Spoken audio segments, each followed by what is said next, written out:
आज आपको आयुर्वेद की बहुत बेहतरीन दवा के बारे में बताने वाले हैं, जो कि है कनकासव। कनकासव एक आयुर्वेदिक तरल दवा है जो मुख्य तौर से सांस की बीमारियों के लिए उपयोगी है। कनकासव में मुख्य घटक नागकेसर, धतूरा, पीपली, गुड़, अदरक आदि होते हैं। कनकासव का प्रयोग अगर किसी की सांस फूल रही है या तेज खांसी आ रही है तो इसका इस्तेमाल करने से बहुत ही ज्यादा लाभ मिलता है, क्योंकि कनकासव श्वास नली की श्लेष्मिक त्वचा को शिथिल करके दमे की पीड़ा को ठीक करती है। साथ में श्वास नली में सूजन को ठीक करती है, जमे हुए कफ को ढीला करके बाहर निकालती है।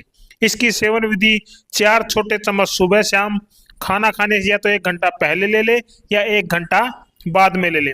परहेज तली हुई चीजों के रहेंगे।